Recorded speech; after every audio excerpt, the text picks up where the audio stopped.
சங்கத்தின் 257வது இலவச கண் சிகிச்சை முகாம் நடைபெற்றது.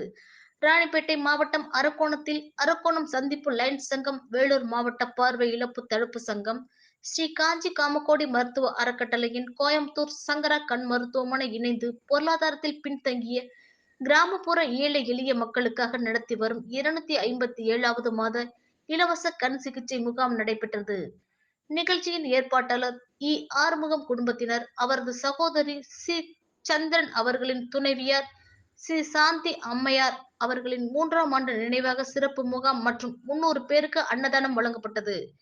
மேலும் கண் அறுவை சிகிச்சைக்கு தேர்வு செய்யப்பட்ட அனைவரையும் இன்று மதியம் மருத்துவமனையின் பேருந்தில் ஏற்றி கோயம்புத்தூரில் உள்ள சங்கரா கண் மருத்துவமனையில் அறுவை சிகிச்சை செய்யப்பட உள்ளது.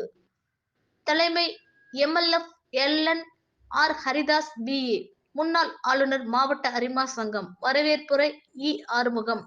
முகாமை துவக்கி வைப்பவர் சி தினேஷ்குமார், ஐஆர்எஸ்இஇ ஏஜேஜே மற்றும் தமிழ்நாடு மாநில காங்கிரஸ் மூத்த நிர்வாகிகள் பிஜி மோகன் காந்தி, மாநில பொதுக்குழு உறுப்பினர் சி தரணி, மாவட்ட இளைஞரணி தலைவர் L Devendran, A Rajesh, P Uthaman, ex MC, K Gajendran, R Babu, Santha Selvakumari Babu ஆகியோர் கலந்து கொண்டனர்.